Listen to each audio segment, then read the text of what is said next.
ओम नमः शिवाय। हर हर महादेव। आप सभी पर भोलेनाथ कृपा सदैव बनी रही। दोस्तों, आज हम आपको सुनाने जा रहे हैं शिव महापुराण का अध्याय 45, जिसे आप ध्यान पूर्वक पूरा सुने। अगले अध्याय में आपने सुना कि किस प्रकार महादेव ने रुद्र रूप धारण करके मेना के सामने प्रकट हो गए। उसके बाद मेना ने अपनी पुत्री पार्वती को भगवान शिव को देने से मना कर दिया। उसके आगे की कथा को आप सुने। ब्रह्मा जी कहते हैं, नारद, इसी समय भगवान विष्णु से प्रेरित हो तुम शीघ्र ही भगवान शंकर को अनुकूल बनाने के लिए उनके निकट गए। वहां जाकर देवताओं का कार्य सिद्ध करने की इच्छा से नाना प्रकार के स्त्रोतों द्वारा तुमने रुद्रदेव को संतुष्ट किया। तुम्हारी बात सुनकर शंभु ने प्रसन्नता पूर्वक अद्भुत उत्तम एवं दिव्य रूप धारण कर लिया। ऐसा करके उन्होंने अपने दयालु स्वभाव का परिचय दिया। मुनि, भगवान शंभु का वह स्वरूप कामदेव से भी अधिक सुंदर तथा लावण्य का परम आश्रय था। उनका दर्शन करके तुम बड़े प्रसन्न हुए और उस स्थान पर गए जहाँ सबके साथ मेना विद्यमान थी। वहां पहुंचकर तुमने कहा, विशाल नेत्रों वाली मैंने भगवान शिव के उस सर्वोत्तम रूप का दर्शन करो। यह रूप प्रकट करके उन करुणामय शिव ने तुम पर बड़ी ही कृपा की है।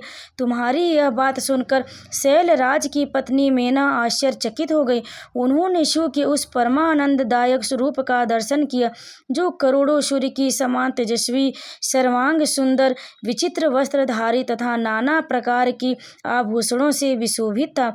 वह अत्यंत प्रसन्न, सुंदर, हास्य से सुशोभित, ललित, लावण्य से लसित, मनोहर, गौर वर्ण, द्युतिमान तथा चंद्रलेखा से अलंकृत था। विष्णु आदि संपूर्ण देवता बड़े प्रसन्न से भगवान शिव की सेवा कर रहे थे। सूर्य देव ने छत्र लगा रखा था। चंद्रदेव मस्तक का मुकुट बनकर उनकी शोभा बढ़ा रहे थे। इन सब साधनों से भगवान शंकर सर्वथा रमणीय जान पड़ते थे। उनका वाहन भी अनेक प्रकार के आभूषणों से विशोभित था। उनकी महाशोभा का वर्णन नहीं हो सकता।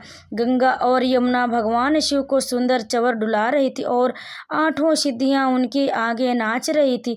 उस समय भगवान विष्णु तथा इंद्र आदि देवता अपने अपने वेश को भली भांति विशोभित करके पर्वतवासी भगवान शिव के साथ चल रहे थे।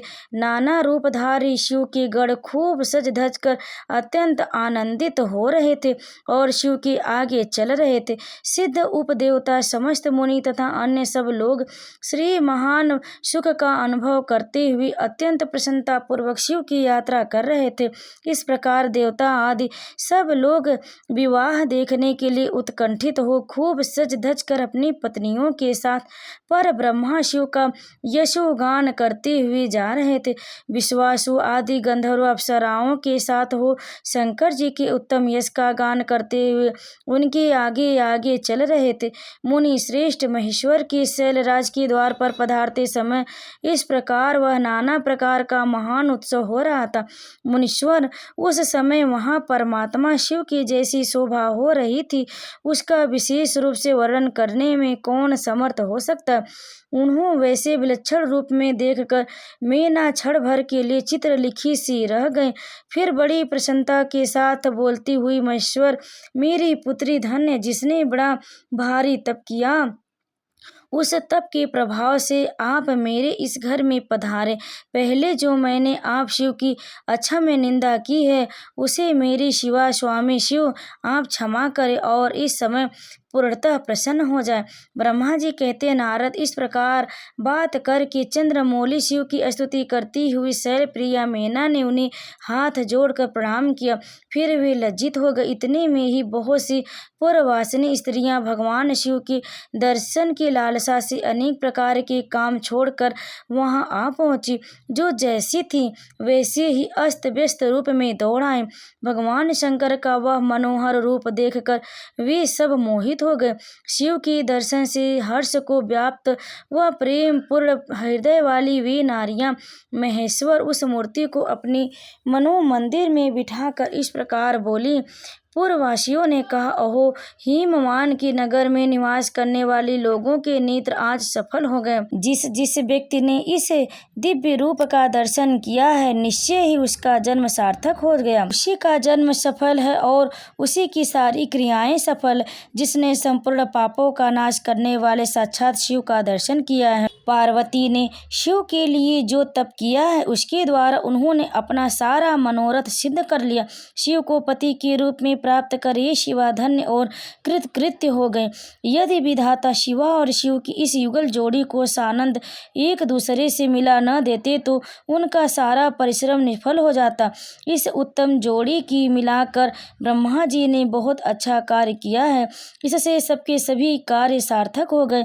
तपस्या के बिना मनुष्यों के लिए शंभु का दर्शन दुर्लभ है। भगवान शंकर के दर्शन मात्र से ही सब लोग कृतार्थ हो गए। जो जो सर्वेश्वर गिरजापति शंकर का दर्शन करते हैं वे सारे पुरुष श्रेष्ठ हैं और हम सारी स्त्रियां भी धन्य हैं। ब्रह्मा जी कहते, नारद, ऐसी बात कहकर उन स्त्रियों ने चंदन और अक्षत से शिव का पूजन किया और बड़ी आदर से उनके ऊपर खीलों की वर्षा की। वे सब स्त्रियां मेना के साथ उत्सुक होकर खड़ी रहीं और मेना तथा गिरिराज की भूरी भाग्य की सराहना करती रहीं। मुनि स्त्रियों के मुख से वैसी शुभ बातें सुनकर विष्णु आदि सब देवताओं के साथ भगवान शिव को बड़ा हर्ष हुआ। ओम नमः शिवाय। आगे की कथा आप अगले अध्याय में अवश्य सुने। तब तक आप सभी पर भोलेनाथ कृपा सदैव बनी रहे। अगर आपको हमारी ये अध्याय अच्छा लगा तो वीडियो को लाइक करें, शेयर करें और कमेंट में हर हर महादेव अवश्य लिखें और प्रतिदिन शिव पुराण की कथा को जरूर सुने। आप सभी पर भोलेनाथ और माता पर पार्वती कृपा सदैव बनी रहे। ओम नमः शिवाय।